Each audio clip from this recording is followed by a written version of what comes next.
জান্নাত হাসিল করার জন্য, পরকালের মুক্তি, সফলতা এবং উচ্চ মর্যাদা লাভ করার জন্য প্রতিযোগিতাটা একই জান্নাতে তারাও যাবে, এই উম্মত যাবে। তো পূর্ববর্তী উম্মতরাও আল্লাহ রাব্বুল আলামিনের কাছ থেকে উচ্চ মর্যাদা হাসিল করার জন্য তারাও চেষ্টা করতেন, এই উম্মত চেষ্টা করে। তো তারা চেষ্টা করলো, সময় পাইল 1000 বছর, আর আমরা সময় পেলাম মাত্র 60 বছর। তো এটা তো লেভেল প্লেইং ফিল্ড হলো না, লেভেল প্লেইং ফিল্ড হলো না। একজনে প্রচারণার সময় পেল 5 মাস, আর আরেকজনের সময় পেল 15 দিন। সমান হলো? সমান তো হলো না। যখন ব্যাপারটা এরকম দাঁড়ায় গেল, আল্লাহ পাক রব্বুল আলামিন এই উম্মতকে একটা সুযোগ দিলেন।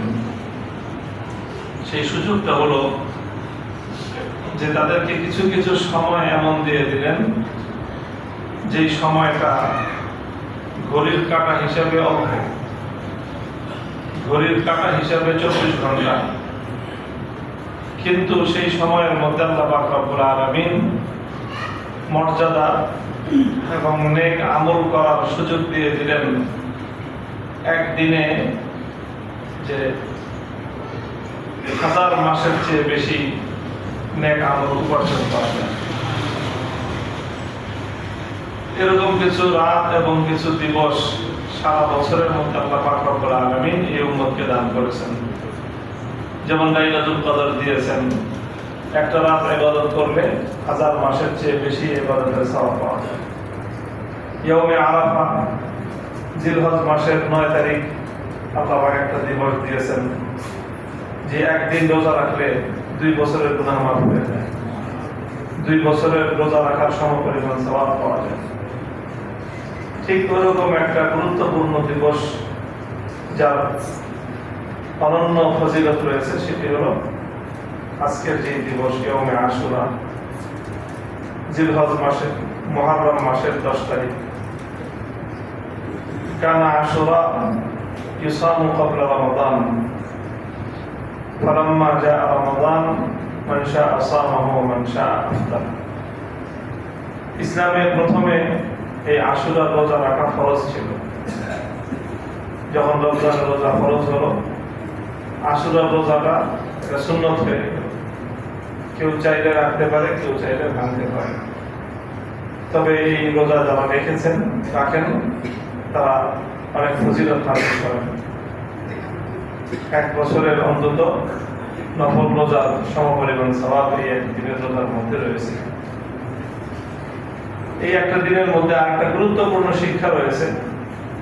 রাসূল সাল্লাল্লাহু আলাইহি ওয়াসাল্লাম যখন মদিনায় আসলেন হিজরত করে, মদিনায় এসে দেখলেন মদিনার ইহুদিরাও আশুরার দিনের তারা রোজা রাখে। জিজ্ঞাসা করলেন যে তারা কেন রোজা রাখে? তখন ইহুদিরা বলল যে এটা এই দিন যেই দিনে আল্লাহ পাক রব্বুল আলামিন হযরত মুসা আলাইহিস সালাতু ওয়াস সালামকে ফিরআউনের জুলুম থেকে, তার অত্যাচার থেকে মুক্তি এবং নাজাত দিয়েছিলেন। তো এই জন্য মুসা আলাইহিস সালাম আল্লাহর শুকরিয়া আদায় করে রোজা রেখেছিলেন। আমরাও রোজা রাখি। তখন রাসূল সাল্লাল্লাহু আলাইহি ওয়াসাল্লাম বললেন, নাহনু আহাক্কু বিমুসা মিনহুম, নাহনু আহাক্কু বিমুসা মিনহুম। যে মুসা আলাইহিস সালাম যে অন্যায়ের বিরুদ্ধে লড়াই করেছেন, যে জুলুমের বিরুদ্ধে লড়াই করেছেন, ফিরআউনের যে শক্তির মোকাবেলায় তিনি দুর্বল হয়েও তার দুর্বল জাতিকে নিয়ে তিনি ফিরআউনের সকল অত্যাচার, জুলুম, নির্যাতন, নিষ্পেষণের স্টিমরোলার অতিক্রম করে তিনি অব্যাহত সংগ্রাম এবং লড়াই চালিয়ে গেছেন। আল্লাহর পক্ষ থেকে সাহায্য এসেছে। শেষ পর্যন্ত ফিরআউন পরাস্ত হয়েছে, ধ্বংস হয়েছে।